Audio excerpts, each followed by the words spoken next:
নমস্কার, দেখছেন কলকাতা টিভি। সঙ্গে রয়েছে আমি স্বর্ণালী। শুরু করছি আরো বারো নিয়ে স্বর্ণালীর সঙ্গে রয়েছে আমি ভাস্বতী। একেবারেই ভাস্বতী, এবং আজ আরো বারোই আমরা প্রথমেই যে খবরের দিকে নজর রাখবো তা হলো সন্দেশখালী নিয়ে কিন্তু ইতিমধ্যেই সিবিআই হাইকোর্টে রিপোর্ট পেশ করেছে। আমরা জানি যে গত 10ই এপ্রিল সিবিআইয়ের হাতে কিন্তু তদন্তভার দিয়েছিল কলকাতা হাইকোর্ট, এবং সেই সিবিআইয়ের যে তদন্তভার দেওয়া হয়েছিল তা নিয়ে কিন্তু রাজ্য সরকার তারা কিন্তু সুপ্রিম কোর্টেও দ্বারস্থ হয়েছিল, যদিও সেই যে মামলা সেখানে কিন্তু স্থগিতাদেশ দেওয়া হয়, এবং অবশ্যই সিবিআই কিন্তু এই সন্দেশখালী কাণ্ডের তদন্তভার রয়েছে এখনো পর্যন্ত, এবং সে বিষয়ে বলেছে সিবিআই তদন্ত সঠিক পথে এগোচ্ছে। রাজ্যের বিরুদ্ধে অসহযোগিতার অভিযোগ উঠেছে, এমনটাই মন্তব্য করেছেন প্রধান বিচারপতি। পাশাপাশি রাজ্য সহযোগিতা করবে আশা করে আদালত। যেহেতু সুপ্রিম কোর্টের স্থগিতাদেশ নেই, তাই হাইকোর্টের নির্দেশ যথাযথভাবে মানতে হবে, এমনটাই বলেছেন কলকাতা হাইকোর্টের বিচারপতি। আজ ডিভিশন বেঞ্চে মুখবন্ধ খামে রিপোর্ট জমা দেওয়া হয়েছে, এবং সন্দেশখালীর সমস্ত মামলা সিবিআইয়ের হাতে চলে গিয়েছে, আর সিবিআই তদন্ত যে সঠিক পথে এগোচ্ছে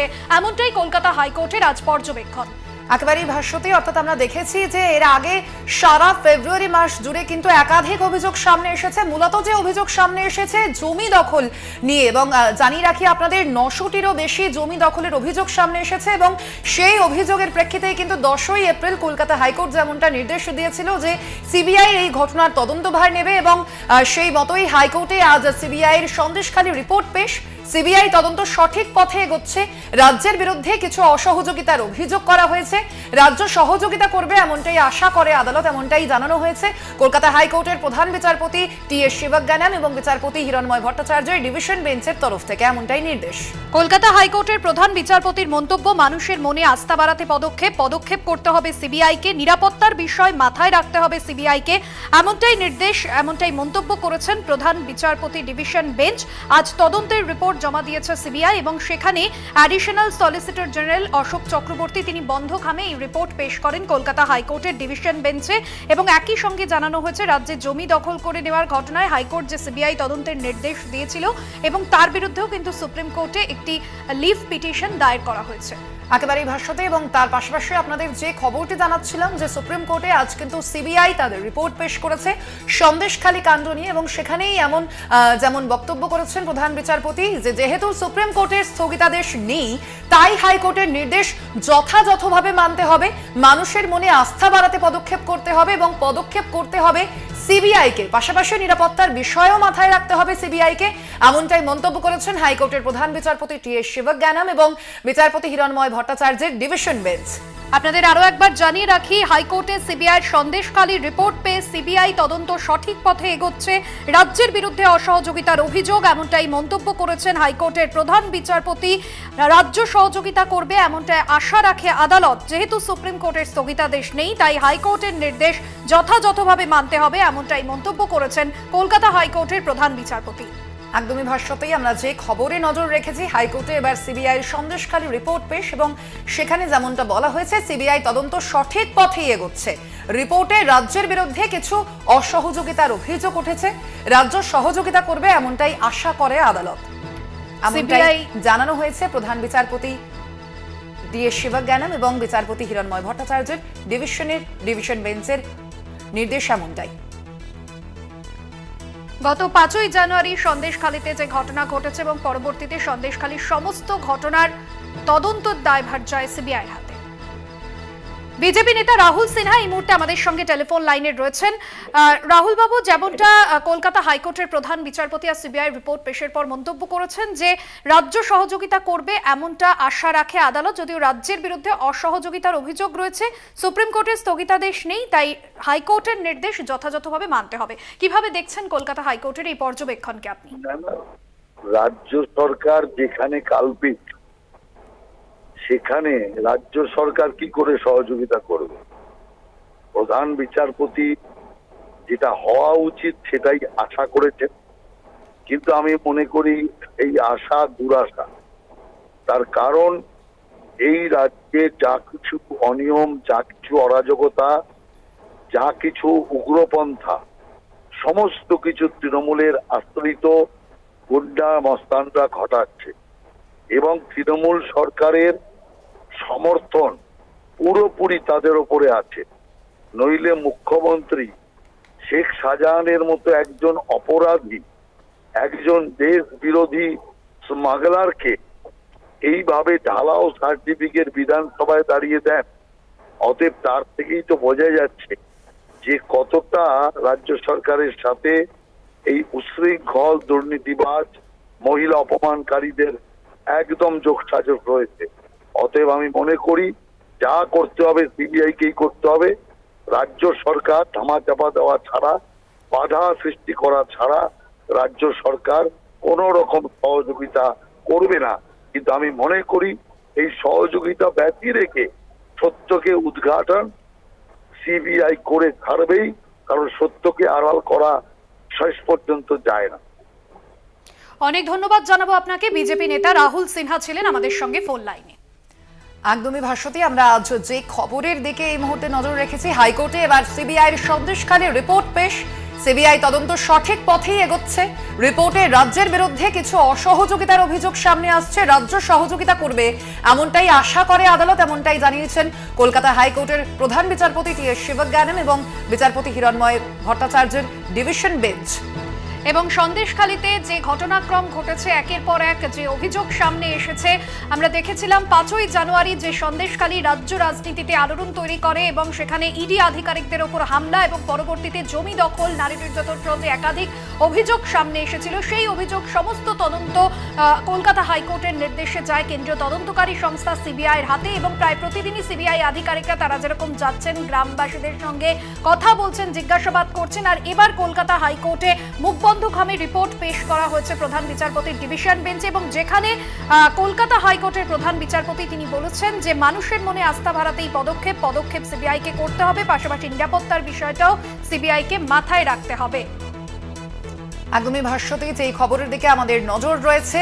সন্দেশখালীতে আমরা দেখেছি, যেমনটা তুমি বলছিলে, 5ই জানুয়ারি শেখ শাহজাহানের বাড়িতে তল্লাশি অভিযানে গিয়েছিল ইডি আধিকারিকরা এবং সেখানে গিয়ে আক্রান্ত হয়েছিলেন ইডি আধিকারিকরা, এবং তার পরবর্তীতে রীতিমতো রাজ্য রাজনীতিতে সন্দেশখালী সর্বদাই শিরোনামে রয়েছে এবং এই ভোটের আবহেও সন্দেশখালী শিরোনামে রয়েছে। এবং তারপরে আমরা দেখেছি গত ফেব্রুয়ারি এবং মার্চ মাস জুড়ে একাধিক অভিযোগ সামনে এসেছে। সন্দেশখালীর যে গ্রামবাসীরা তারা জমি দখল থেকে শুরু করে নারী নির্যাতনের একাধিক অভিযোগ সামনে এনেছেন এবং সেই অভিযোগেই কিন্তু সিবিআই তদন্তের নির্দেশ দেওয়া হয়েছিল কলকাতা হাইকোর্টের পক্ষ থেকে।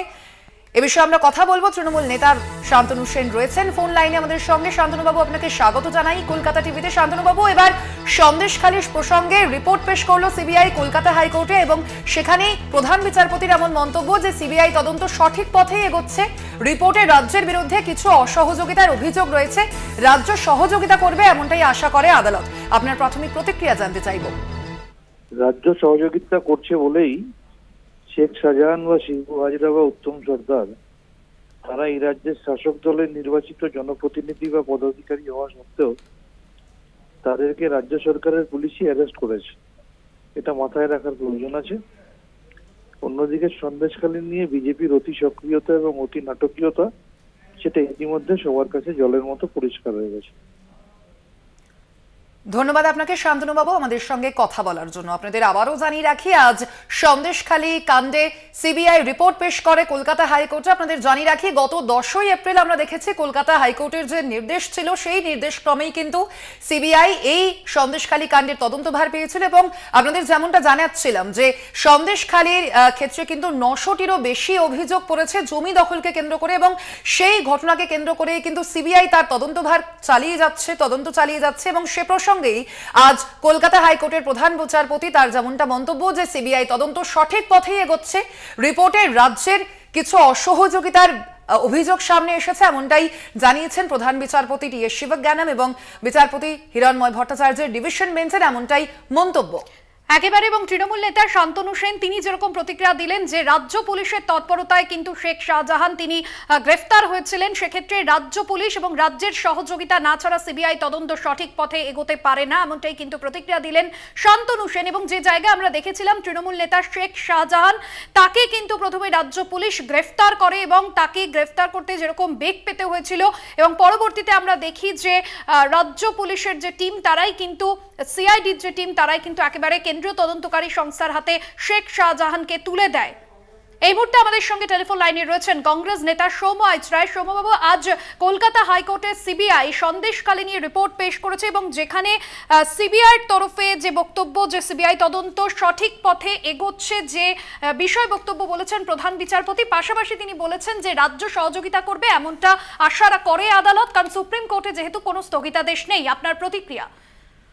আমরা তো চাই সবসময় রাজ্য সহযোগিতা করুক, দুর্নীতিতে ধরুক, এটাই তো আইডিয়াল সিচুয়েশন, এটাই হওয়া উচিত। কিন্তু তা তো হয় না, শুধু লড়াই চলে, দুটো সংস্থার মধ্যে লড়াই, রাজ্য প্রশাসন কেন্দ্রীয় প্রশাসনের তরজা লড়াই, তার মধ্যে থেকে অপরাধীরা সুযোগ পায়। শুধু একা তো শাহজাহান নেই, শাহজাহান তো পুতুল, এই পুতুল নাচে সুতো তো বাঁধা আছে অনেক উপরে। সেই দিকে কবে সিবিআই আর ইডি যাবে তার জন্য বাংলার মানুষ অপেক্ষা করে আছে। এই আদালতের চক্কর আর আদালতের চক্কর, তারিখ আর তারিখ, তার মধ্যে শুধুমাত্র ঘোরাফেরা করা, এটা মানুষ দেখতে দেখতে ক্লান্ত হয়ে গেছে। বেশ, অনেক ধন্যবাদ জানাবো আপনাকে। কংগ্রেস নেতা সৌম্য আইচ রায় ছিলেন আমাদের সঙ্গে ফোন লাইনে। রাজ্য পুলিশ সহযোগিতা করবে এমনটাই কিন্তু আশা রাখছেন কংগ্রেস মুখপাত্র সৌম্য আইচ রায়। কলকাতা হাইকোর্টে সিবিআই সন্দেশখালী নিয়ে যে রিপোর্ট পেশ করেছে এবং যেখানে সিবিআই তদন্ত সঠিক পথে এগোচ্ছে এমনটাই কিন্তু প্রধান বিচারপতি তিনি বলেছেন। তবে রাজ্য সহযোগিতা করবে এমনটাই আশা রাখছে আদালত, আশা করে আদালত, এমনটাও কলকাতা হাইকোর্টের ডিভিশন বেঞ্চ তারা জানিয়েছে। পাশাপাশি এও জানানো হয়েছে যে যেহেতু সুপ্রিম কোর্টের কোন রকম স্থগিতাদেশ নেই এবং সেই জায়গা থেকে সিবিআই তদন্ত, অর্থাৎ হাইকোর্টের যে নির্দেশ রয়েছে সিবিআই তদন্ত নিয়ে, তা যথাযথভাবে মানতে হবে।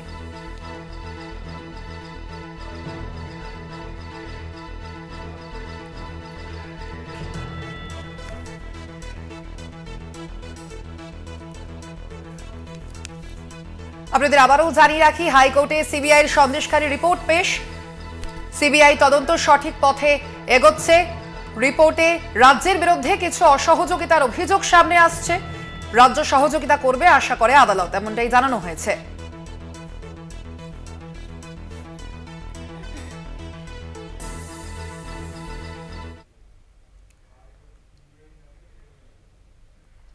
এর পাশাপাশি ভাষ্যতে আমরা যে খবরে রয়েছে, অর্থাৎ সন্দেশখালী প্রসঙ্গে, এবার কিন্তু সন্দেশখালীতেই আবারও থাকতে হচ্ছে। সন্দেশখালীর রাজবাড়ী এলাকায় গেলেন সিবিআই আধিকারিকরা। গত কয়েকদিন আগেই সিবিআই পোর্টালে এই এলাকার বেশ কয়েকজন মানুষেরা জমি সংক্রান্ত বিষয় নিয়ে অভিযোগ করেছিল।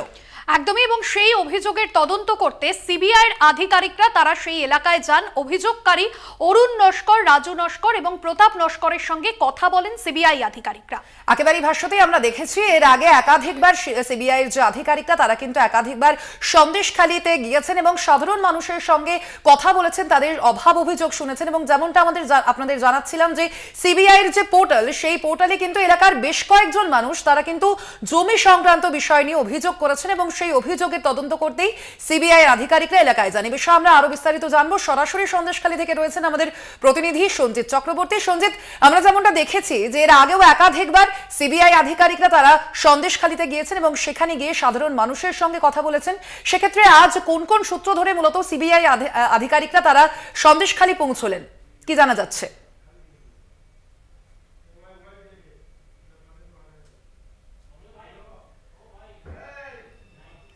ঘটনা পুরো তদন্ত শুরু করেছে গত মাসে 16ই এপ্রিল, যখন এই তদন্তভার পাওয়ার পর থেকে কিন্তু লাগাতার সন্দেশখালীর বিভিন্ন দ্বীপ অঞ্চল, একদিকে জেলেয়াখালী, সন্দেশখালী সহ বেড়মুজুর, সরবেড়িয়া, আগারাটি এবং বিভিন্ন জায়গায় কিন্তু তারা কিন্তু তল্লাশি জারি রেখেছে। অন্যদিকে পাশাপাশি যেসব অভিযোগ, অর্থাৎ সিবিআই যে নিজস্ব পোর্টালে অভিযোগ করছিল, দীর্ঘদিন ধরে যে অভিযোগ করছিল গ্রামবাসীরা, যে বারবার স্থানীয় প্রশাসনকে জানিয়ে, পাশাপাশি বিএলআরও থেকে শুরু করে স্থানীয় বিডিওকে জানিয়ে কোনো ফল মেলেনি, যার কারণেই কিন্তু তারা সিবিআইয়ের পোর্টালে তারা অভিযোগ করছে। সেই অভিযোগের ভিত্তিতে কিন্তু লাগাতার সেই তদন্ত কতটা সত্যতা আছে, সেই অভিযোগ কতটা সত্যতা আছে, যারা অভিযোগ করছে সেই অভিযোগের যে সঠিক কাগজপত্র আছে কিনা, পাশাপাশি সেইগুলো কিন্তু তারা সত্যতা যাচাই করে দেখছেন বাড়ি বাড়ি গিয়ে। অন্যদিকে তারা বয়ান রেকর্ড করছে। গতকালকের পর ফের আজকে 7 সকালে কিন্তু সিবিআই আধিকারিকরা কেন্দ্রীয় বাহিনী নিয়ে পৌঁছে গিয়েছেন রাজবাড়ী এলাকায়।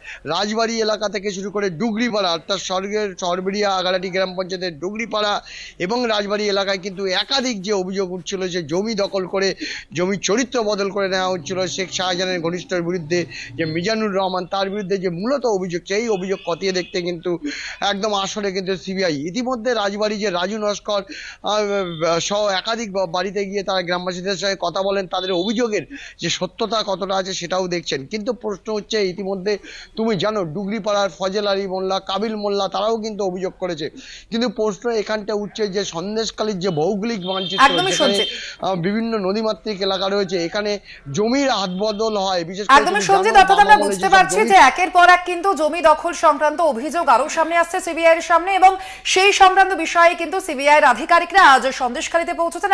আপাতত ধন্যবাদ তোমাকে সঞ্জিত।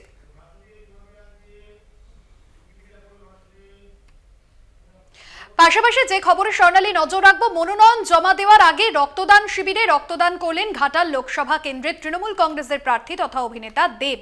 মনোনয়ন জমা দেওয়ার আগে দেব সংবাদ মাধ্যমের মুখোমুখি হয়ে বেশ কিছু বার্তাও দেন। একেবারেই ভাষ্যতেই আমরা অবশ্যই শুনবো দেব কি বলেছেন। সংবাদ মাধ্যমের মুখোমুখি হয়ে গাছ লাগানো এবং বিশ্ব উষ্ণায়ন সম্পর্কে বার্তা দিয়েছেন অভিনেতা সাংসদ দেব।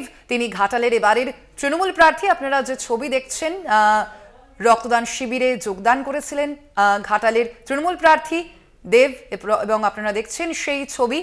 মনোনয়ন জমা দেওয়ার আগেই রক্তদান শিবিরে রক্তদান করেছেন আজ ঘাটাল লোকসভা কেন্দ্রের তৃণমূল কংগ্রেস প্রার্থী তথা অভিনেতা দেব। মনোনয়ন জমার আগে দেব সংবাদ মাধ্যমের মুখোমুখি হয়ে গাছ লাগানো পাশাপাশি বিশ্ব উষ্ণায়ন নিয়ে বার্তা দিতে দেখা যায় তাকে, এবং যে ছবি আপনাদের সামনে তুলে ধরছি ঘাটাল লোকসভা কেন্দ্রের তৃণমূল প্রার্থী দেব তিনি রক্তদান করছেন সেই ছবি আপনাদের সামনে তুলে ধরছি। এবং এরপর নির্বাচনী প্রচার যেরকম তার রয়েছে, তবে আজ মনোনয়ন জমা দেওয়া রয়েছে তার। ঠিক কি বলেছেন দেব আপনাদের শোনাই। নমিনেশন ডে সবাই বলছে আমরা মন্দিরে যাব, মন্দিরে পুজো বাট যেহেতু আমি ঘাটাল হসপিটালে সেই জায়গা থেকে আমার কাছে খবর এসছে কি ঘাটালে ব্লাড ব্যাঙ্কের অবস্থা খুব খারাপ, কারণ এই গরমে কেউ ব্লাড দিচ্ছে না এবং থ্যালাসেমিয়া পেশেন্ট যারা আছে তাদের কাছে ব্লাড পৌঁছাচ্ছে। আমার মনে হয় কি যেহেতু নেতাদেরকে দেখে শিখে নেতারা হচ্ছে মার্গদর্শকরা দেখান এবং ডেফিনেটলি অভিনেতারও সেই কাজটা কোথাও যেন আমার মনে হলো কি মন্দিরে আমি কালকেও যেতে পারি, পরশুও যেতে পারি। আরো ভারতে এখন সময় একটা ছোট্ট বিরতির। অন্যান্য খবর নিয়ে ফিরছি বিরতির পর, সঙ্গে থাকুন। ফিরে এলাম বিরতির পর, আর এবার যে খবরে নজর রাখবো, কাঁথিতে বিজেপি প্রার্থীর মনোনয়নে উত্তেজনা, শিশির অধিকারীকে আটকালো পুলিশ। একেবারেই ভাষ্যতে এবং তার পাশাপাশি ছেলে সৌমেন্দু অধিকারীর সমর্থনে গিয়েছিলেন বাবা শিশির অধিকারী এবং পরে শিশির অধিকারীকেই ঢুকতে দেয় পুলিশ, এমনটাই জানা যাচ্ছে। অর্থাৎ এবার আপনাদের যেমনটা জানাচ্ছিলাম যে ছেলে সৌমেন্দু অধিকারীর সমর্থনে গিয়েছিলেন শিশির অধিকারী এবং প্রথমে তাকে আটকানো হলেও পরে শিশির অধিকারীকে ঢুকতে দেয় পুলিশ, এমনটাই জানা যাচ্ছে। এবং বিভিন্ন জায়গায় রাজনৈতিক দলের প্রার্থীরা তারা যেন মনোনয়নপত্র জমা দিচ্ছেন, তবে কাঁথিতে বিজেপি প্রার্থীর মনোনয়ন ঘিরে উত্তেজনার ছবি দেখা যায় এবং সেখানে শিশির অধিকারীকে আটকালো পুলিশ। বিজেপি প্রার্থী সৌমেন্দু অধিকারীর সমর্থনে গিয়েছিলেন শিশির অধিকারী, তার বাবা, এবং সেই সময় যখন তিনি মনোনয়নপত্র জমা দেন আর সেই সময় কিন্তু বিশৃঙ্খলা পরিস্থিতি তৈরি হয়, সেই ছবি আপনাদের সামনে তুলে ধরবো। মনোনয়ন জমা দেওয়াকে কেন্দ্র করে এর আগেও একাধিকবার আমরা দেখেছি যে বিশৃঙ্খলা পরিস্থিতি তৈরি হয়েছিল, সেই ছবি আপনারা দেখছেন। শিশির অধিকারী তিনি এগোচ্ছেন এবং যথেষ্ট একটা বিশৃঙ্খল পরিস্থিতি তৈরি হয়েছিল। বিজেপি প্রার্থীর মনোনয়ন, সৌমেন্দু অধিকারীর মনোনয়ন ঘিরে উত্তেজনা পরিস্থিতি তৈরি হয়। এ বিষয়ে আমরা আরো বিস্তারিত জানবো। ফোন লাইনে রয়েছেন আমাদের প্রতিনিধি সৌমজিৎ চট্টোপাধ্যায়। সৌমজিৎ, ঠিক কি জানা যাচ্ছে, ঠিক কি ঘটনা ঘটেছে? দেখো, যেটুকু জানা যাচ্ছে যে তমলুকের যে নিমতৌড়ি ডিএম বিল্ডিং এ আজ মনোনয়ন জমা দেওয়া দিন এবং কাঁথির সৌমেন্দু অধিকারী তৃণমূল প্রার্থী উত্তম বারিক এবং তমলুকের তৃণমূল প্রার্থী দেবাংশু ভট্টাচার্য ইতিমধ্যেই মনোনয়ন জমা দিতে এসে পড়েছেন। রাস্তার দুই দিকে কিন্তু বিজেপি এবং তৃণমূল সমর্থকরা ভিড় জমিয়েছেন। বিজেপি সমর্থকরা জোর স্লোগান দিচ্ছেন এবং পাল্টা স্লোগান দেওয়া হচ্ছে তৃণমূলের তরফ থেকে। যখন সৌমেন্দু অধিকারী মনোনয়ন জমা দিতে যাচ্ছিলেন তখন শিশির অধিকারী তার বাবা তার সাথেই ঢুকছিলেন, সেই সময় কিন্তু শিশির অধিকারীকে আটকানো হয় এবং সৌমেন্দু অধিকারীকে শুধু ভেতরে প্রবেশ করার অনুমতি দেয় পুলিশ এবং তার ঘিরে কিন্তু উত্তেজনা তৈরি হয়, বচসা তৈরি হয়েছে এবং এখনো অব্দি কিন্তু এলাকায় যথেষ্ট উত্তেজনা। রাস্তার একদিকে বিজেপি সমর্থকরা চোর স্লোগানে ভরিয়ে তুলছেন এবং অন্যদিকে তৃণমূল সমর্থকরা কিন্তু পাল্টা চোর স্লোগান দিচ্ছেন। সৌমজিৎ, এই প্রসঙ্গে শিশির অধিকারী বা সৌমেন্দু অধিকারী তাদের কোনো প্রতিক্রিয়া মিলেছে? একদম শিশির অধিকারী যেটা জানিয়েছেন, শিশির অধিকারী বলেছেন ভোট কিন্তু ইতিমধ্যেই নির্ণয় হয়ে গিয়েছে, নন্দীগ্রাম আগামী দিনে কিন্তু পথ দেখাবে। একদমই সৌমজিৎ, তুমি আমাদের সঙ্গে থেকো। আপনাদের আবারও জানিয়ে রাখি, কাঁথিতে বিজেপি প্রার্থীর মনোনয়নে এবার উত্তেজনা।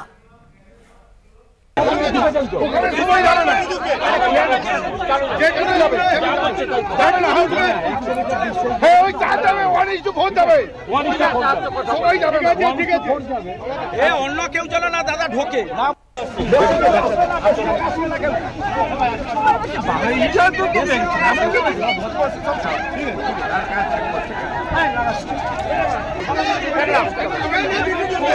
আপনাদের শোনাই শিশির অধিকারী তিনি ঠিক কি বলছেন এ বিষয়ে।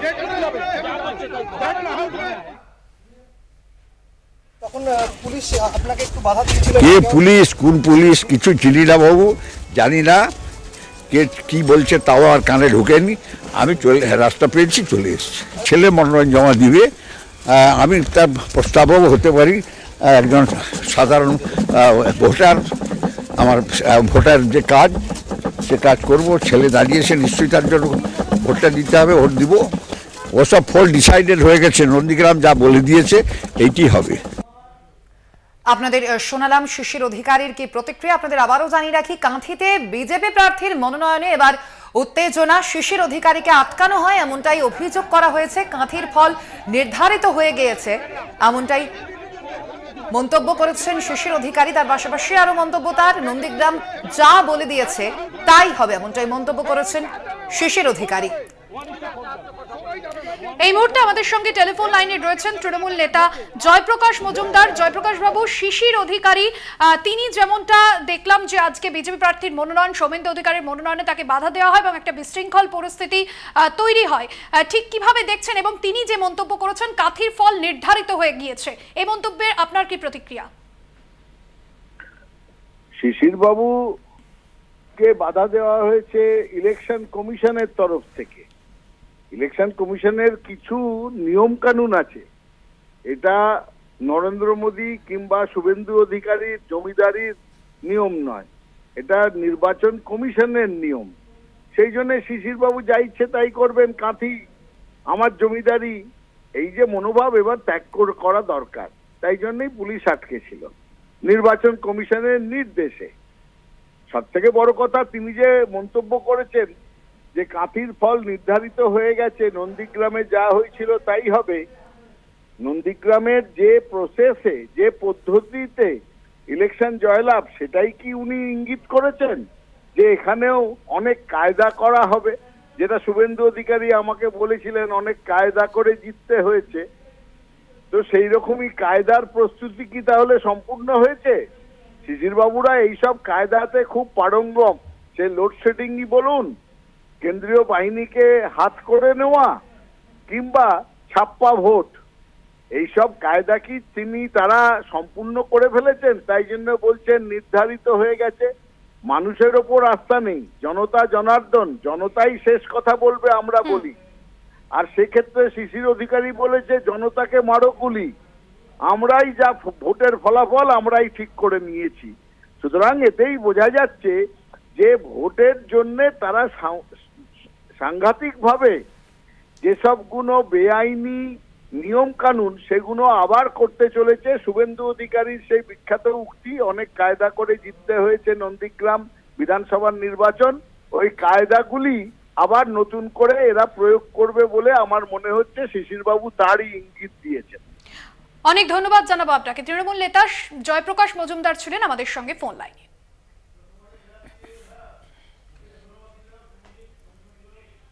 সমজিৎ আমাদের প্রতিনিধি ছিলেন আমাদের সঙ্গে, ধন্যবাদ সমজিৎ।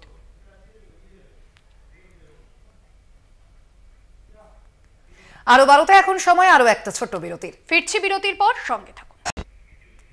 ফিরলাম বিরতির পর আর এবার যে খবরে নজর রাখবো, দামোদরে অবৈধ বালি উত্তোলন মামলা, অবৈধ বালি খাদান বন্ধ করুন রাজ্যকে পরামর্শ প্রধান বিচারপতি। পাশাপাশি যেমনটা বলা হয়েছে ভাষ্যতে যে এফআইআর দায়ের করে বসে থাকলেই শুধু হবে না, অবৈধভাবে বালি উত্তোলন বন্ধ করতে হবে এবং 3 মাসের মধ্যে উপযুক্ত পদক্ষেপও নিতে হবে, এমনটাই নির্দেশ দেওয়া হয়েছে।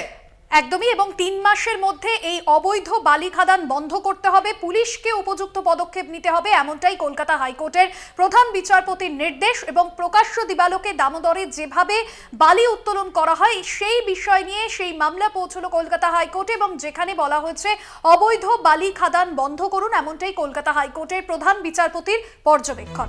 আপনাদের আবারও জানিয়ে রাখি যে এই খবরের দিকে আমরা নজর রয়েছে আমাদের। দামোদর অবৈধ বালি উত্তোলন মামলা এবং অবৈধ বালি খাদান বন্ধ করুন রাজ্যকে, এমনটাই পরামর্শ দিয়েছেন কলকাতা হাইকোর্টের প্রধান বিচারপতি টি.এস. শিবজ্ঞানম। এফআইআর দায়ের করে বসে থাকলেই শুধুমাত্র হবে না, তার পাশাপাশি অবৈধভাবে বালি উত্তোলন বন্ধ করতে হবে এবং আগামী 3 মাসের মধ্যে সেই বিষয়ে পদক্ষেপ নিতে হবে পুলিশকে, এমনটাই নির্দেশ দিয়েছেন কলকাতা হাইকোর্টের প্রধান বিচারপতি টি.এস. শিবজ্ঞানম। একদমই, এবং দামোদর থেকে যে অবৈধ বালি উত্তোলন, সেই বালি উত্তোলনের অভিযোগেই দায়ের হয় জনস্বার্থ মামলা, আর সেই মামলাতেই প্রধান বিচারপতির এই নির্দেশ, যেখানে বলা হয়েছে এফআইআর দায়ের করলেই হবে না, অবৈধভাবে যে বালি উত্তোলন সেই বালি উত্তোলন বন্ধ করতে হবে এবং দোষীদের গ্রেফতার করলে হবে না, বালি উত্তোলনের জন্য ব্যবহৃত যে গাড়ি সেই সমস্ত কিছু বাজেয়াপ্ত করার নির্দেশ কলকাতা হাইকোর্টের। একদমই, অবশ্যই এই দামোদরে অবৈধ বালি উত্তোলন সংক্রান্ত মামলায় এবার গুরুত্বপূর্ণ পর্যবেক্ষণ কলকাতা হাইকোর্টের। অবৈধ বালি খাদান বন্ধ করুন রাজ্যকে, এমনটাই পরামর্শ দিয়েছেন কলকাতা হাইকোর্টের প্রধান বিচারপতি টি.এস. শিবজ্ঞানম। তার পাশাপাশি বলা হয়েছে যেমনটা এফআইআর দায়ের করলে শুধুমাত্র বসেই থাকতে হবে না, অবৈধ বালি উত্তোলন বন্ধ করতে হবে এবং সে সম্পর্কে সেই বিষয়ে 3 মাসের মধ্যে উপযুক্ত পদক্ষেপ নিতে হবে, এমনটাই নির্দেশ দেওয়া হয়েছে পুলিশকে, এমনটাই নির্দেশ দিয়েছেন কলকাতা হাইকোর্টের প্রধান বিচারপতি টি.এস. শিবজ্ঞানম। 3 মাসের মধ্যে উপযুক্ত পদক্ষেপের জন্য পুলিশ প্রশাসনকে নির্দেশ। প্রসঙ্গত দামোদর থেকে অবৈধ বালি উত্তোলনের অভিযোগেই দায়ের হয়েছিল জনস্বার্থ মামলা, আর সেই মামলার পরিপ্রেক্ষিতেই কলকাতা হাইকোর্টের এই পর্যবেক্ষণ।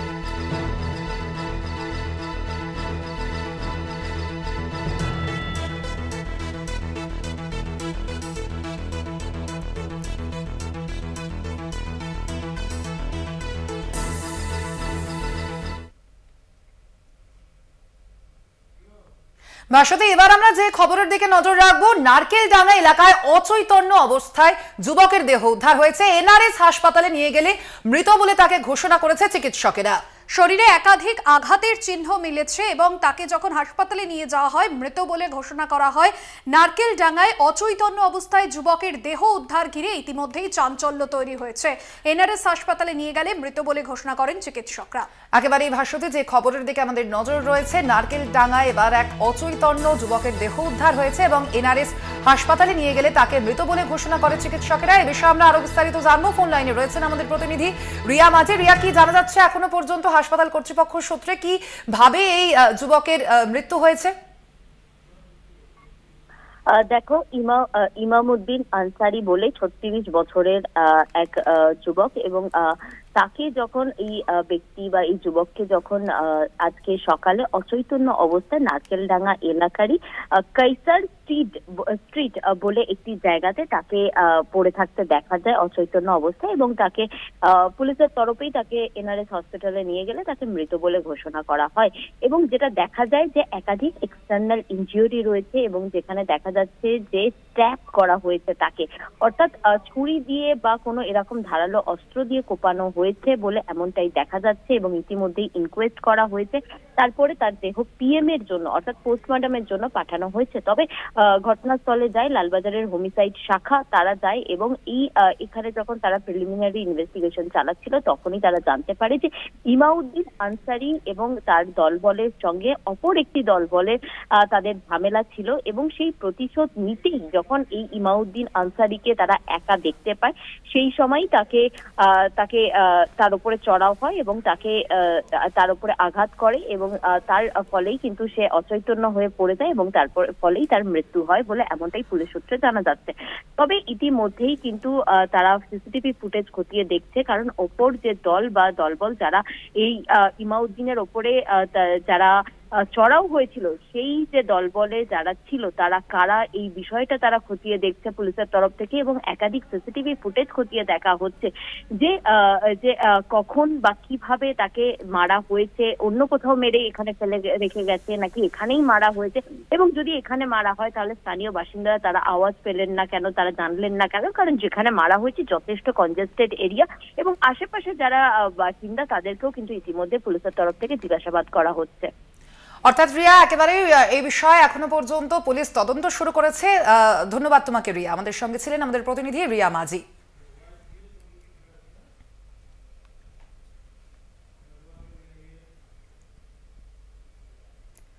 পাশাপাশি যে খবরে নজর রাখবো, মথুরাপুর লোকসভা কেন্দ্রের তৃণমূল প্রার্থী বাপি হালদার এবং তার স্ত্রী তথা কৃষ্ণচন্দ্রপুর গ্রাম পঞ্চায়েতের প্রাক্তন প্রধান শিলি হালদারের বিরুদ্ধে মথুরাপুর থানায় এফআইআর দায়ের করা হয়েছে। একেবারেই ভাস্বতী এবং কৃষ্ণচন্দ্রপুর গ্রাম পঞ্চায়েতের বিজেপি প্রধান অনুপ মিস্ত্রি, শিলি হালদার এবং তার স্বামী তৃণমূল প্রার্থী বাপি হালদারের বিরুদ্ধে পঞ্চায়েতের অর্থ তছরূপের অভিযোগ তুলে কলকাতা আদালতে মামলা দায়ের করেন। 12ই এপ্রিল কলকাতা হাইকোর্টের তরফে অভিযোগ পাওয়ার পরেও কেন এফআইআর হয়নি সেই প্রশ্ন তুলে মথুরাপুর থানার ওসিকে শোকজ করা হয়। অবশেষে আদালতের নির্দেশের পর অনুপ মিস্ত্রির অভিযোগের ভিত্তিতে বাপি এবং তার স্ত্রী সহ 8 জনের নামে এফআইআর দায়ের করেছে মথুরাপুর থানা। আপনাদের জানিয়ে রাখবো, মথুরাপুর লোকসভা কেন্দ্রের তৃণমূল প্রার্থী বাপি হালদার, যে মথুরাপুর লোকসভা কেন্দ্র একসময় বাম দুর্গ ছিল এবং যে নাম উঠে এসেছে তৃণমূল প্রার্থী হিসেবে যুব নেতা বাপি হালদার, তার কলকাতা হাইকোর্টের নির্দেশে এফআইআর দায়ের। যদিও যে অভিযোগ তার বিরুদ্ধে উঠেছিল সেই অভিযোগের ভিত্তিতে কেন পদক্ষেপ নিতে দেরি হলো, মথুরাপুর থানার ওসিকে শোকজ করা হয় বাপি হালদার ও তার স্ত্রীর বিরুদ্ধে এফআইআর। একেবারেই ভাস্বতী, কৃষ্ণচন্দ্রপুর গ্রাম পঞ্চায়েতের বিজেপি প্রধান অনুপ মিস্ত্রি, শিলি হালদার এবং তার স্বামী, অর্থাৎ মথুরাপুর যে লোকসভা কেন্দ্র রয়েছে সেখানে যিনি তৃণমূল প্রার্থী বাপি হালদারের বিরুদ্ধে পঞ্চায়েতের অর্থ তছরূপের অভিযোগ তুলে কলকাতা আদালতে মামলা দায়ের করেন এবং 12ই এপ্রিল কলকাতা হাইকোর্টের তরফে অভিযোগ পাওয়ার পরেও কেনই বা এফআইআর করা হয়নি সেই প্রশ্ন তুলে মথুরাপুর থানার ওসিকে শোকজ করা হয়। কোয়েল মন্ডল আমাদের প্রতিনিধি রয়েছেন ফোন লাইনে। কোয়েল, বাপি হালদার এবং তার স্ত্রীর বিরুদ্ধে যে অভিযোগ এবং 8 জনের বিরুদ্ধে যে অভিযোগ এফআইআর, সব মিলিয়ে কি কি অভিযোগ রয়েছে তাদের বিরুদ্ধে, কি পদক্ষেপ এখনো পর্যন্ত তৃণমূল প্রার্থীর বিরুদ্ধে? একদমই, দেখো ভাস্বতী এবং স্বর্ণালী, তোমাদের জানিয়ে রাখবো যেমনটা আজকে খবর রয়েছে যে মথুরাপুর লোকসভা কেন্দ্রের যে তৃণমূল প্রার্থী বাপি হালদার এবং তার স্ত্রী শিলি হালদার, যিনি মথুরাপুর লোকসভা কেন্দ্রের কৃষ্ণচন্দ্রপুর গ্রাম পঞ্চায়েতের প্রাক্তন প্রধান ছিলেন এবং তিনি প্রধান থাকাকালীন তাদের বিরুদ্ধে যেমনটা অভিযোগ উঠে এসেছে যে পঞ্চায়েত প্রধান থাকাকালীন এই কৃষ্ণচন্দ্রপুর গ্রাম পঞ্চায়েত এলাকা একটি রাস্তার কাজ বারে বারে দেখিয়ে টাকা তুলে নেওয়া, আবার কোনো কোনো জায়গায় কাগজে কলমে রাস্তার কাজ দেখানো হলেও বাস্তবে তার কোনো রকম রূপ দেওয়া হয়নি, অথচ সেই রাস্তার কাজের টাকা তুলে নেওয়া হয়েছে। মূলত পঞ্চায়েতের অর্থ তছরূপের অভিযোগ তুলে বর্তমান যিনি কৃষ্ণচন্দ্রপুর গ্রাম পঞ্চায়েতের প্রধান রয়েছেন বিজেপি প্রধান অনুপ মিস্ত্রি, তিনি প্রথমে কিন্তু লোকাল যে মথুরাপুর থানা এবং পাশাপাশি এসডিও, বিডিও থেকে শুরু করে বিভিন্ন ঊর্ধ্বতন কর্তৃপক্ষের কাছে অভিযোগ জানান, কিন্তু তার যেমনটা অভিযোগ যে অভিযোগ পাওয়ার পরেও মথুরাপুর থানা থেকে কোনো রকম পদক্ষেপ নেওয়া হয়নি বা বিডিও এসডিও থেকে কোনো পদক্ষেপ নেওয়া হয়নি, থানার তরফ থেকে কোনো রকম কেস স্টার্ট করা হয়নি। বাধ্যত তিনি কলকাতা হাইকোর্টে এপ্রিল মাসের প্রথম সপ্তাহে মামলা দায়ের করেন শিলি হালদার অর্থাৎ প্রাক্তন পঞ্চায়েত প্রধান এবং শিলি হালদারের স্বামী মথুরাপুর লোকসভা কেন্দ্রের তৃণমূল প্রার্থী বাপি হালদার সহ সর্বমোট 8 জনের বিরুদ্ধে। হাইকোর্টের তরফে মথুরাপুর ওসিকে শোকজ করা হয়। কেন অভিযোগ পাওয়ার পর এফআইআর নিল না সেই কারণ দর্শানোর কথা বলা হয়। অবশেষে হাইকোর্টের নির্দেশের পর কিন্তু 28 তারিখে এফআইআর দায়ের হয়েছে এই তৃণমূল প্রার্থী বাপি হালদার এবং প্রাক্তন প্রধান শিলি হালদার সহ বেশ কয়েকজনের বিরুদ্ধে। ধন্যবাদ তোমায়। আপনাদের জানিয়ে রাখি, এ বিষয়ে কৃষ্ণচন্দ্রপুর গ্রাম পঞ্চায়েতের বিজেপি প্রধান অনুপ মিস্ত্রির ঠিক কি অভিযোগ শুনুন।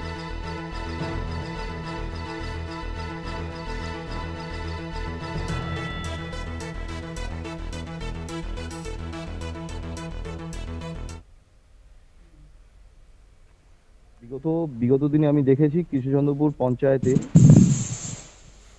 যে বাস্তবে কোনো কাজ না হওয়া সত্ত্বেও ই গ্রাম স্বরাজ পোর্টালে দেখাচ্ছে যে টাকা উঠে গেছে, সেই সব কাজের টাকা উঠে গেছে। তো সেক্ষেত্রে আমি ওগুলো ভালো মতো আরো যাচাই করে দেখলাম যে হ্যাঁ এটা ঠিক যে বাস্তবে কাজ হয়নি, বিডিও কোনো রকম কোনো গুরুত্ব দেয়নি ব্যাপারটা। তারপরে আমি জানালাম এসডিও, ডিএম, এবং সর্বশেষ আমি এটা যখন মুসাপুর থানার ওসিকে এটা জানাই, ওসিও কোনো রকম কোনো কিছু আমল দেন না। তারপরে জানালাম এসপিকে। সর্বশেষ আমি সর্বোচ্চ আদালতে গিয়েছিলাম। সেখান থেকে যখন মুসাপুর থানার ওসিকে শোকজ করলেন 28 তারিখ, বিগত পঞ্চায়েত প্রধান শিলি হালদার ও তার স্বামী মুসাপুর লোকসভা কেন্দ্রের প্রার্থী টিএমসি, তাদের নামে এফআইআর হয় ও আরও 6 জনের নামে এফআইআর হয়।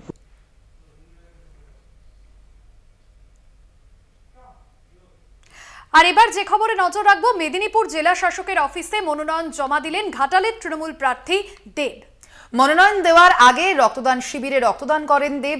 মনোনয়ন জমার আগে দেব সংবাদ মাধ্যমের মুখোমুখি হয়ে জানিয়েছেন গাছ লাগানো এবং বিশ্ব উষ্ণায়ন সম্পর্কে তিনি বার্তা দিয়েছেন। আজই মনোনয়ন জমা দেওয়ার আগে রক্তদান শিবিরে তিনি যান এবং তার পরবর্তীতেই সেখানে পরিবেশ সম্পর্কিত বার্তা দিয়েছেন ঘাটালের তৃণমূল প্রার্থী তথা বিদায়ী সাংসদ দেব।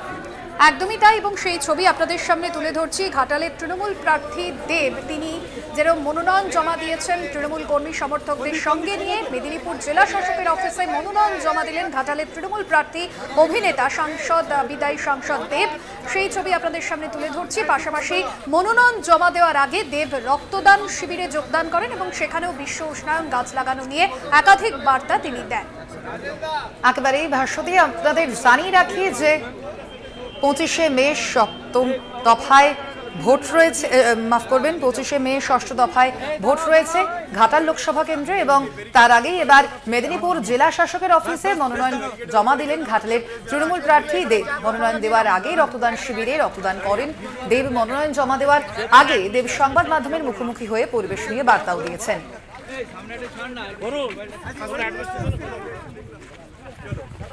মোটা হচ্ছে কেন বলুন,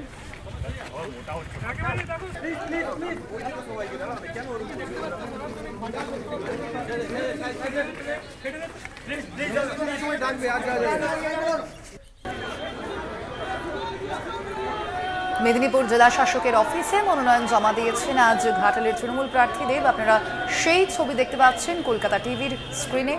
মনোনয়ন দেওয়ার আগেই রক্তদান শিবিরে রক্তদানও করেছেন অভিনেতা সাংসদ দেব। এবারও ঘাটালে লোকসভা কেন্দ্রের প্রার্থী করা হয়েছে দেবকে। একদম বর্ণাঢ্য মিছিলের মধ্যে দিয়ে কিন্তু তিনি হুটখোলা গাড়িতে করে যাচ্ছেন, মনোনয়নপত্র জমা দিয়েছেন আজ মেদিনীপুর জেলা শাসকের দপ্তরে। সঞ্জীব রয়েছেন আমাদের প্রতিনিধি। সঞ্জীব, মনোনয়ন জমা দিলেন দেব এবং মনোনয়ন জমা দেওয়ার পর কি বললেন তিনি, কতটা সাড়া পাচ্ছেন মানুষজনের? দেখো, এখনো যেটা দেখা যাচ্ছে যে আজকে 11টার সময় জেলা শাসকের অফিসে মনোনয়ন জমা দেওয়ার জন্য এসেছেন দেব। এখনো পর্যন্ত মনোনয়ন দেওয়ার প্রক্রিয়া চলছে, এখনো কাজ চলছে, এখনো পর্যন্ত দেওয়া হচ্ছে। একটু পরেই হয়তো শেষ হবে দেওয়া, তারপরে আমাদের সাথে দেশের সাথে সবাই কথা বলবেন। এখনো পর্যন্ত এই মুহূর্তে প্রসেসিং চলছে। স্বর্ণালী, ধন্যবাদ তোমায়। মেদিনীপুর জেলা শাসকের অফিসে আজ মনোনয়ন জমা দিলেন ঘাটালের তৃণমূল প্রার্থী দেব। 25শে মে 6ষ্ঠ দফায় ভোট রয়েছে ঘাটালে এবং তার আগেই আজ মনোনয়ন জমা দিলেন দেব। মনোনয়ন দেওয়ার আগে রক্তদান শিবিরে রক্তদানও করেছেন আজ দেব।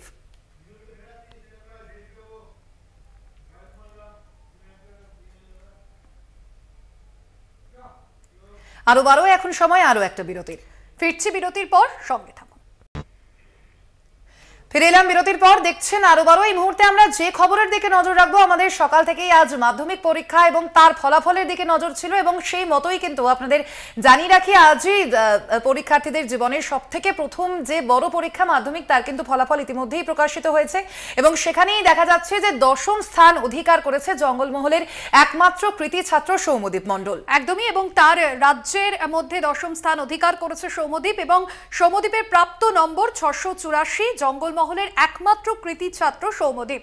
তবে তার এই ফলাফল এবং কিভাবে সে পড়াশোনা করেছে, কিভাবে তার এই সাফল্য জানবো। সরাসরি রয়েছেন আমাদের প্রতিনিধি বাঁকুড়ার রায়পুর থেকে তন্ময়। তন্ময়, প্রথমেই সৌম্যদীপকে অনেক অনেক শুভেচ্ছা এই ফলাফলের জন্য।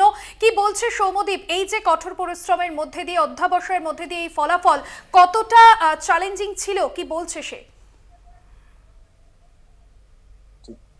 দেখো, আমরা এখন উপস্থিত হয়েছি যে জঙ্গলমহলের যে প্রত্যন্ত এলাকা রায়পুর, সেই রায়পুর ব্লকের গড় রায়পুর হাই স্কুলে। এই হাই স্কুলের থেকেই রাজ্যে দশম স্থান অধিকার করেছে এই স্কুলেরই ছাত্র সৌম্যদীপ মণ্ডল। 684 তার প্রাপ্ত নম্বর। আমরা সৌম্যদীপকে পেয়েছি, তার কাছ থেকে জানবো কতটা উচ্ছ্বসিত সে। জীবনের সব থেকে বড় পরীক্ষায় সে দশম স্থান অধিকার করেছে। এই দশম স্থান অধিকার করাতে সে কতটা উচ্ছ্বসিত আমরা তার কাছ থেকে জানবো। সৌম্যদীপ, এই যে রাজ্যে প্রথম যে দশম স্থান তুমি অধিকার করেছো জীবনের প্রথম বড় পরীক্ষায়, কতটা উচ্ছ্বসিত? এই জন্য আমার খুব খুশি হয়েছে এবং আমি খুব গর্বিত এই জন্য। কতক্ষণ কেমন পড়াশোনা করতে? দিনে প্রায় অনেকক্ষণই পড়াশোনা করতাম, 10 ঘন্টার মতো। কতগুলো গৃহশিক্ষক ছিল? গৃহশিক্ষক ছিল মানে সব মিলিয়ে আছে 6 জন, গৃহশিক্ষক আর টিউশন সব মিলিয়ে। আর কি হতে চাও পড়াশোনা করে? বড় হয়ে ডাক্তার হতে চাই, ভালো। আর এই যে তোমার সাফল্য, এই সাফল্যটা তুমি কাকে উৎসর্গ করতে চাও? এই সাফল্য আমি আমার মা বাবা এবং বিভিন্ন চারদিকে শিক্ষক শিক্ষিকাদের উৎসর্গ করতে চাই, স্কুলের এবং টিউটরদের। কোন বিষয় সব থেকে ভালো লাগে? কোন বিষয় ভালো লাগে? ম্যাথামেটিক্স। স্কুলের ভূমিকা কেমন? তোমার যে রেজাল্ট, স্কুলের ভূমিকা কেমন? আমার রেজাল্টে স্কুলের ভূমিকা অত্যন্ত গুরুত্বপূর্ণ ছিল, মানে তারাই বেশিভাবে আমাকে পড়াশোনা দিয়ে দেখাশোনা করত ভালোভাবে। কিভাবে পড়াশোনা কিভাবে চালিয়ে যেত? মানে কিছুক্ষণ পড়ার পর 15 মিনিটের মতো রেস্ট নিতেন, তারপর আবার পড়াশোনা চালিয়ে। আর মানে এছাড়া ওই পড়াশোনার পাশাপাশি আর কি করতে ভালো লাগে? পড়াশোনার পাশাপাশি বিভিন্ন ধরনের খেলাধুলা নিয়ে থাকতাম। প্রিয় খেলোয়াড়? প্রিয় খেলোয়াড় মানে ক্রিকেটার হিসেবে। ক্রিকেট খেলোয়াড় কি প্রিয়? সুমন গিল। আর স্কুল কি রেগুলার হতে আসতে? প্রায় আসতাম। স্কুলে ক্লাস কেমন হতো? বন্ধু বান্ধব সহপাঠীরা কেমন? ভালোই, সবাই ক্লাসও ভালো। এই যে এই ফল তুমি আশা করেছিলে? আশা করেছিলাম। কিরকম ভেবেছিলে? কিরকম রেজাল্ট? মানে কাছাকাছি আর কি। এই স্কুলে এসেছো, মাস্টারমশাইরা কতটা উচ্ছ্বসিত? তারা ভালোই হচ্ছে, মানে তারাও খুব আনন্দিত। কথা বললে মাস্টারমশাই? বন্ধু বান্ধবদের কি বলতে চাও? তাদেরকে আমি মানে আরো ভালো পড়াশোনা করতে বলতে চাই। এই বছর যারা মাধ্যমিক পরীক্ষা দেবে তাদের উদ্দেশ্যে কি বলতে চাও? তাদের বলতে চাই যে পড়াশোনার উপর বেশি মন দিতে। পড়াশোনা কিরকম করতে হবে কিছু বলতে চাও? মানে পড়াশোনা ভালোভাবে চালিয়ে যেতে। শুনলেন আপনারা, যেটা আছে এরা সৌম্যদীপ, সে বলছে যে পড়াশোনা সে মাঝে মাঝে 15 মিনিট অন্তর অন্তর সে পড়াশোনা করতো। আমরা এখন আছি স্কুলে আছে ওর বাবা, যে পেশায় তিনি শিক্ষক। ওর বাবার কাছ থেকে জানবো যে ছেলের সাফল্যে তার বাবা কতটা উচ্ছ্বসিত। আপনার ছেলে এই সাফল্য পেয়েছে জীবনের প্রথম বড় পরীক্ষা, এই প্রথম বড় পরীক্ষায় দশম স্থান অধিকার করেছে, এই সাফল্যে আপনি কতটা উচ্ছ্বসিত? আমি উচ্ছ্বসিত অবশ্যই, কারণ এরকম একটা রেজাল্ট সবাই দেখছে, সবাই জানছে, খুবই ভালো লাগছে। কেমন ছেলে পড়াশোনায় কেমন ছিল ছোট থেকে? ছোট থেকে পড়াশোনাও ভালো, নিয়মিত পড়াশোনা করতো, কোনোদিনই পড়াশোনার ব্যাপারে ওকে চাপ দিতে হয়নি। যখন ভালো লাগতো তখন পড়তো। একদমই তন্ময়, বোঝাই যাচ্ছে যে ছেলের সাফল্যে যেমন পরিবার এবং তার বাবা শিক্ষক, তিনিও যেরকম বললেন যে নিয়মিত পড়াশোনা করতো সৌম্যদীপ এবং তার এই সাফল্যের পিছনে যেরকম অধ্যবসায় রয়েছে সৌম্যদীপ নিজেও তা বলল। আপাতত ধন্যবাদ জানাবো। সরাসরি তন্ময় ছিলেন আমাদের প্রতিনিধি আমাদের সঙ্গে। জঙ্গলমহলের ছাত্র সৌম্যদীপ মণ্ডল, তার রাজ্যের মধ্যে তিনি সে দশম স্থানাধিকারী এবং তার প্রাপ্ত নম্বর 684। একেবারেই ভাস্বতী, আজ আমাদের সকাল থেকেই আজ মাধ্যমিকের রেজাল্টের দিকে অবশ্যই নজর রয়েছে। আপনাদের জানিয়ে রাখি, আজ মাধ্যমিকের ফলাফল প্রকাশিত হয়েছে ইতিমধ্যেই এবং সেখানেই 10 জনের যে তালিকা রয়েছে সেই তালিকা প্রকাশ করেছে আজ সকালেই আমরা দেখেছি মধ্যশিক্ষা পর্ষদ, এবং ইতিমধ্যেই বিভিন্ন ওয়েবসাইটে গিয়ে মাধ্যমিক পরীক্ষার্থীরা তারা জেনে নিয়েছেন নিজেদের পরীক্ষার নম্বর। এবং আপনাদের জানাবো যে এই 10 জনের মধ্যে, অর্থাৎ প্রথম যে 10 জনের তালিকা প্রকাশ করা হয়েছে সেই 10 জনের মধ্যে কিন্তু এবছর জায়গা করে নিয়েছেন 57 জন পরীক্ষার্থী।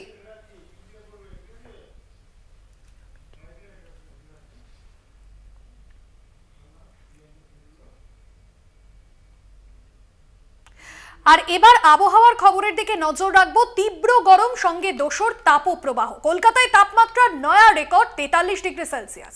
একেবারেই ভাস্বতী, এবং এখনই তাপপ্রবাহের হাত থেকে মুক্তি নয়, এমনটাই জানিয়েছে আলিপুর আবহাওয়া দপ্তর। এই অবস্থায় গরম মোকাবিলায় Indian Institute of Public Health গান্ধীনগরের তরফে জারি করা হয়েছে কিছু সতর্কবার্তাও। এবং আগামী 5ই মের আগে বৃষ্টির কোনো সম্ভাবনা নেই, এমনটাই আলিপুর আবহাওয়া দফতর যেরকম জানিয়ে দিয়েছে। অন্যদিকে গরম মোকাবিলায় কিন্তু একাধিক পদক্ষেপ নেওয়া হয়েছে। गर्मियों में जब तापमान 40 डिग्री पार करने लगे, ऐसे में ठंडे घर सिर्फ आराम ही नहीं, जीवित रहने के लिए भी अनिवार्य हो गए हैं। हम सभी कम लागत वाले शीतलन के आसान तरीके अपना सकते हैं, जैसे सोलर रिफ्लेक्टिव सफेद पेंट, ठंडी छत तकनीक, वायु रोशनी संचार और क्रॉस वेंटिलेशन, थर्मोकॉल इंसुलेशन, होलो ईंटें, छत पे घास की गठरी रखना या बेल लगाना। अगर आप नई इमारत बना रहे हैं तो सादी दीवारों की जगह कैविटी दीवार तकनीक का उपयोग करें। जाली वाली और झरोकेदार दीवारें धूप को रोकती है और वायु प्रवाह बढ़ाती है। रंग रोगन के लिए चूना या मिट्टी जैसी प्राकृतिक चीजों का इस्तेमाल करें। कांच का उपयोग कम करें। घर के आसपास स्थानीय पेड़, लता वाली हरी दीवारें तथा इंडोर पौधे गर्मी को मात देते हैं। अमल करने से पहले विशेषज्ञ की सलाह लें। जीवन में ठंडक लाएं, घर को स्वर्ग बनाएं। NDMA एवं IIPHG द्वारा जनहित में जारी।